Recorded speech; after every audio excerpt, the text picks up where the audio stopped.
Russia Ukraine যুক্তরাষ্ট্র যুদ্ধের দামামা। কেন তৈরি হলো ইউক্রেন রাশিয়া যুদ্ধের আশঙ্কা? কেনই বা এত উদ্বেগ গোটা বিশ্ব?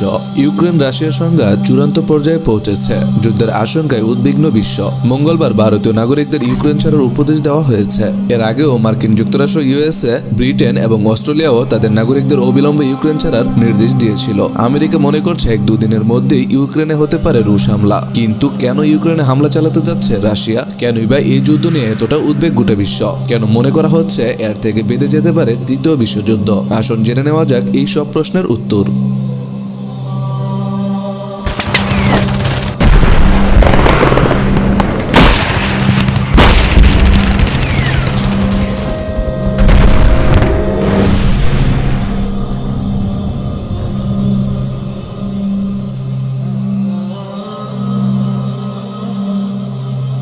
সংঘাতের প্রেক্ষাপট। এই ঘটনার সূত্রপাত হয়েছিল 2013 সালের নভেম্বরে। ইউরোপীয় ইউনিয়নের সঙ্গে বৃহত্তর অর্থনৈতিক একীকরণের চুক্তি প্রত্যাখ্যান করেছিলেন তৎকালীন ইউক্রেন রাষ্ট্রপতি ভিক্টর ইয়ানুকোভিচ। এর প্রতিবাদে রাজধানী কিয়েভে তীব্র বিক্ষোভ শুরু হয়। রাষ্ট্র নিরাপত্তা বাহিনী কড়া হাতে সেই বিক্ষোভ দমন করতে গিয়েছিল। তাতে আরও বেশি মানুষ রাস্তায় নেমেছিল। 2014 সালের ফেব্রুয়ারিতে দেশ ছেড়ে পালান ইয়ানুকোভিচ। আর এই সংকটের মধ্যে রুশ সৈন্য ইউক্রেনের ক্রিমিয়ান অঞ্চলে নিয়ন্ত্রণ নিয়েছিল। এরপর এক বিতর্কিত স্থানীয় গণভোটে ক্রিমিয়া উপদ্বীপ দখল করে রাশিয়ার সঙ্গে ক্রিমিয়ার যোগদানের 2 মাস পরই পূর্ব ইউক্রেনের দোনেস্ক এবং লুহানস্ক অঞ্চলে রাশিয়াপন্থী বিচ্ছিন্নতাবাদীরা ইউক্রেন থেকে স্বাধীন হওয়ার কথা ঘোষণা করে একটি গণভোট আয়োজন করেছিল। তাদের সঙ্গে ইউক্রেনীয় সেনাবাহিনীর হিংসাত্মক সংঘাত বাধে। 10,300-এরও বেশি মানুষ নিহত হন এবং প্রায় 24,000 মানুষ আহত হন। এর পেছনে মস্কোর ফসকানি ছিল বলে দাবি করে ইউক্রেন এবং নেটো। ইউক্রেনের পরিস্থিতি একটি আন্তর্জাতিক সংকটে পরিণত হয়। এর মধ্যেই ইউক্রেনের আকাশসীমার উপর মালয়েশিয়ান এয়ারলাইন্সের একটি ফ্লাইটকে গুলি করে নামানো হয়। 298 জন নিরপরাধ ব্যক্তির মৃত্যু হয়। ডাচ বিমান দুর্ঘটনা তদন্তকারীরা 2015 সালে জানিয়েছিলেন বিমানটিকে একটি রুশ সারফেস টু এয়ার ক্ষেপণাস্ত্র আঘাত করেছিল। 2016-তে তারা আরও বলেছিলেন ক্ষেপণাস্ত্রটি রাশিয়া থেকে পূর্ব ইউক্রেনে পাঠানো হয়েছিল। 2015 সালের ফেব্রুয়ারি থেকে ফ্রান্স, জার্মানি, রাশিয়া এবং ইউক্রেন মিনস্কো চুক্তির মাধ্যমে উত্তেজনা মীমাংসার চেষ্টা করছে, কিন্তু কোনো কূটনৈতিক মীমাংসা এবং সন্তোষজনক সমাধান মেলেনি। 2016 সালে নেটো পূর্ব ইউরোপ সম্ভাব্য রাশিয়ান আগ্রাসন রোধে 4টি ব্যাটালিয়ন মোতায়েন করে। 2016 সালে এর সঙ্গে 2টি মার্কিন সেনাবাহিনীর ট্যাঙ্ক ব্রিগেড যোগ দেয়। ডোনাল্ড ট্রাম্পের সময় সংঘাত আরও বাড়ে। 2018 সালে মার্কিন যুক্তরাষ্ট্র 21 জন রুশ কর্মকর্তা এবং 9টি সংস্থাকে নিষিদ্ধ করেছিল। ইউক্রেনকে অ্যান্টি ট্যাঙ্ক অস্ত্র বিক্রির সিদ্ধান্ত নেওয়া হয়। পশ্চিম ইউক্রেনে মার্কিন যুক্তরাষ্ট্র এবং নেটোর সঙ্গে বিমান মহড়া করে ইউক্রেন। সোভিয়েত ইউনিয়নের পতনের পর থেকে সবচেয়ে বড় সামরিক মহড়া পরিচালনা করে রাশিয়াও।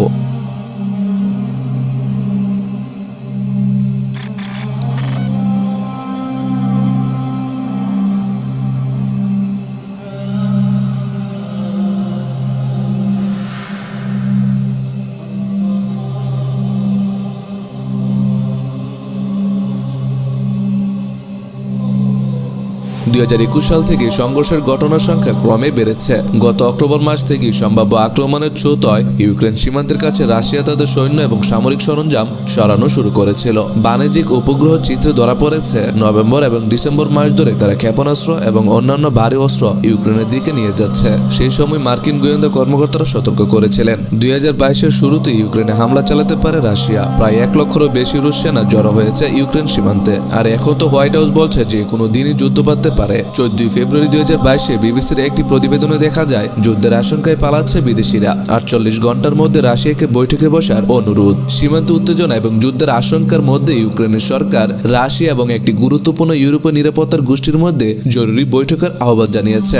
ইউক্রেনের পররাষ্ট্রমন্ত্রী দিমিত্র কুলেবা বলেছেন রাশিয়া কেন সীমান্তে এত সৈন্য জড়ো করছে সেটি ব্যাখ্যা করার জন্য তারা বারবার আনুষ্ঠানিক অনুরোধ জানালেও রাশিয়া তা প্রত্যাখ্যান করেছে। তিনি বলেন এর পরবর্তী পদক্ষেপ হিসেবে রাশিয়ার পরিকল্পনা আসলে কি তা স্বচ্ছভাবে ব্যাখ্যা করার জন্য আগামী 48 ঘন্টার মধ্যে একটি বৈঠকের অনুরোধ জানানো হয়েছে। রাশিয়া বারবার বলছে ইউক্রেনে কোনো অভিযান চালানোর পরিকল্পনা নেই তাদের, যদিও তারা 1 লাখের বেশি সৈন্য ইউক্রেনের সীমান্তে জড়ো করেছে। যুক্তরাষ্ট্রের ধারণা রাশিয়া যে কোনো সময় ইউক্রেনে বোমা হামলা শুরু করতে পারে। এরই মধ্যে 1 ডজনেরও বেশি দেশ তাদের নাগরিকদের ইউক্রেন ছাড়ার আহ্বান জানিয়েছে। গত ডিসেম্বরে ওয়ালফ সোল জার্মানির নতুন নেতা হিসেবে আঙ্গেলা মেরকেলের কাছ থেকে দায়িত্ব নেন। তিনি রাশিয়াকে হুঁশিয়ারি দিয়েছেন যে ইউক্রেন ইউক্রেনে কোনো অভিযান চালানো হলে রাশিয়াকে মারাত্মক অর্থনৈতিক পরিণতি ভোগ করতে হবে। অন্যান্য পশ্চিমা দেশ এবং ন্যাটো মিত্ররাও এর আগে একই হুঁশিয়ারি দিয়েছে। পুতিন আসলে কি চান? ইউক্রেন যাতে ইউরোপীয় ইউনিয়ন এবং ন্যাটোর মতো পশ্চিমা প্রতিষ্ঠান ঢুকতে না পারে সেই চেষ্টা বহুদিন ধরেই করছে রাশিয়া। রাশিয়ার নিরাপত্তা দাবিগুলোর মূলে রয়েছে ইউক্রেনকে কখনই ন্যাটো সামরিক জোটে নেওয়া চলবে না। ইউরোপীয় ইউনিয়ন এবং রাশিয়া উভয়ের সাথে ইউক্রেনের সীমান্ত রয়েছে, কিন্তু সাবেক সোভিয়েত ইউনিয়নের অংশ হওয়ার কারণে রাশিয়ার সাথে ইউক্রেনের ঐতিহাসিক, সামাজিক এবং সাংস্কৃতিক যোগাযোগ রয়েছে। রুশ ভাষা সেই দেশে ব্যাপকভাবে ব্যবহৃত হয়। রাশিয়া বলছে ন্যাটোর সাথে সম্পর্কের একটি চূড়ান্ত ফয়সালা করার সময় এসেছে। ইউক্রেন কখনই যেন ন্যাটো সদস্য না হতে পারে সেটা নিশ্চিত করা আমাদের জন্য আবশ্যক, বলেন রাশিয়ার ডেপুটি পররাষ্ট্রমন্ত্রী সের্গেই রিবাকভ। প্রেসিডেন্ট পুতিন বলেন ইউক্রেন ন্যাটো সদস্য হলে এই সামরিক জোট ক্রাইমিয়ার নিয়ন্ত্রণ নেওয়ার চেষ্টা করবে। তিনি সম্প্রতি বলেন, ধরে নিন ইউক্রেন ন্যাটো সদস্য হলো এবং ক্রাইমিয়া নেওয়ার জন্য যুদ্ধ শুরু করলো, তখন কি ন্যাটোর সাথে আমরা যুদ্ধ করব? কেউ কি এ নিয়ে কখনো ভেবেছে? আমার তা মনে হচ্ছে না। রাশিয়া বলছে ন্যাটো ইউক্রেনকে বহু অস্ত্র দিচ্ছে এবং আমেরিকার রাশিয়ার অগ্রগতি থামাতে উত্তেজনা তৈরিতে হাওয়া দিচ্ছে। প্রেসিডেন্ট পুতিন বলেছেন রাশিয়ার আর কোনো নড়াচড়ার জায়গা নেই। তারা কি মনে করে যে আমরা এরপরও চুপ করে বসে থাকবো? রাশিয়ার ইউক্রেন যুদ্ধ নিয়ে সতর্ক করলো আমেরিকা। পরিস্থিতি ক্রমশই জটিল হচ্ছে।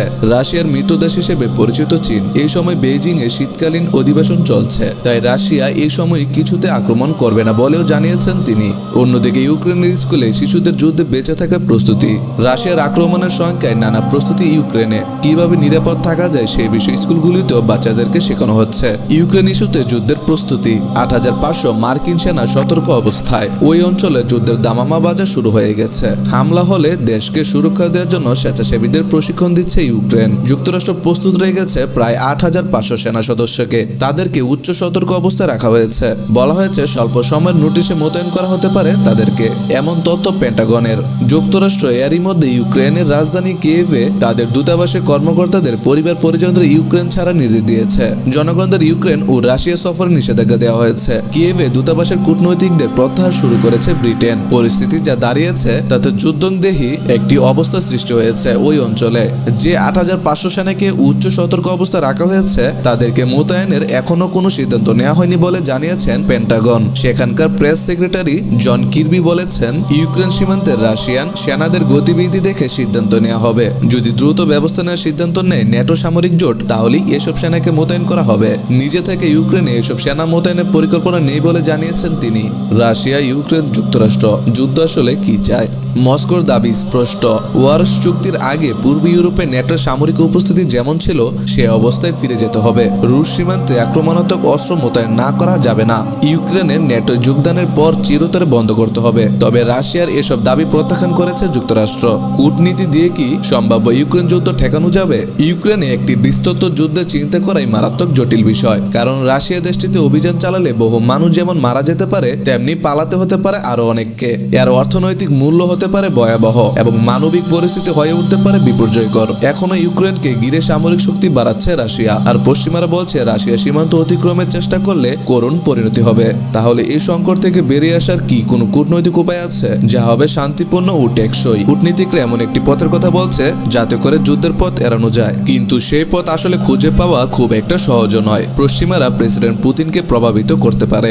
বর্তমান পরিস্থিতিতে পশ্চিমা শক্তিগুলো রাশিয়ার প্রেসিডেন্ট ভ্লাদিমির পুতিনকে রাজি করে কিছুটা পিছু হাঁটতে পারে। মানুষ হতাহতের সংখ্যা, অর্থনৈতিক নিষেধাজ্ঞা ও কূটনৈতিক তৎপরতা দিয়ে তাকে প্রভাবিত করার চেষ্টাই বেশি কার্যকর হতে পারে, যা তাকে সবচেয়ে খারাপ কিছু থেকে ফিরিয়ে নিতে পারে। পশ্চিমারা যুদ্ধে জড়ালে একটি দীর্ঘমেয়াদী উচ্চ মূল্যের যুদ্ধের ঝুঁকিতে তিনি কিছুটা হলেও সমীহ করতে পারেন। তবে তাকে বিশ্বাস করতে হবে এসবের মূল্য তার অভ্যন্তরীণ সমর্থনকে ঝুঁকিতে ফেলতে পারে, যা তার নেতৃত্বকে হুমকিতে ফেলবে। ইউক্রেন যুদ্ধের প্রভাব ইউরোপে ছড়িয়ে পড়ার ঝুঁকি। রাশিয়া ইউক্রেনে আক্রমণ করলে তার পরিণতি ধ্বংসাত্মক হবে, আর যুদ্ধ ইউরোপে ছড়িয়ে পড়লে তা আরো ভয়াবহ পরিণতি ডেকে আনবে। এই যুদ্ধ বৃহত্তর পরিসরে ছড়াবে কিনা তা আংশিকভাবে রুশ প্রেসিডেন্ট ভ্লাদিমির পুতিনের উচ্চ আকাঙ্ক্ষার উপর, আংশিকভাবে পশ্চিমের সামরিক প্রতিক্রিয়ার উপর এবং আংশিকভাবে ভাগ্যের উপর নির্ভর করবে।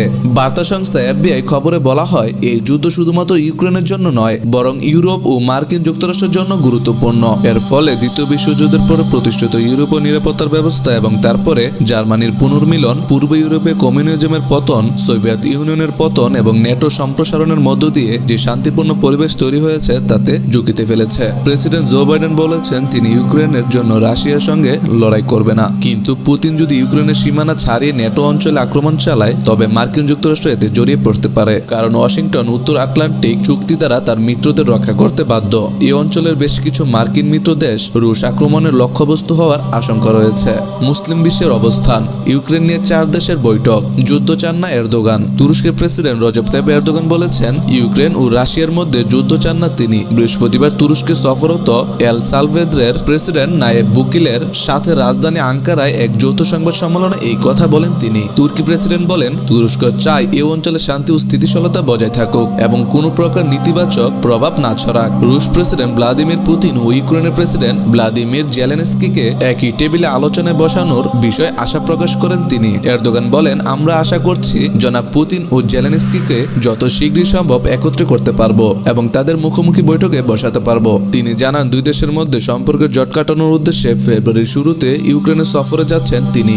ডিয়ার ভিউয়ার্স, ভিডিওটি কেমন লেগেছে? যদি ভালো লেগে থাকে ভিডিওটিতে লাইক করুন, কমেন্ট করুন এবং পরিজন ও বন্ধু মহলে শেয়ার করুন। আপনি যদি আল ইজতিহাদ চ্যানেলে প্রথমবারের মতো হয়ে থাকেন, চ্যানেলটি সাবস্ক্রাইব করে পাশে থাকা বেল আইকনটি প্রেস করে দিন। পরবর্তী ভিডিও দেখার আমন্ত্রণ জানিয়ে শেষ করছি আজকের ভিডিওটি। সকলে ভালো থাকবেন, সুস্থ থাকবেন। আল্লাহ হাফেজ।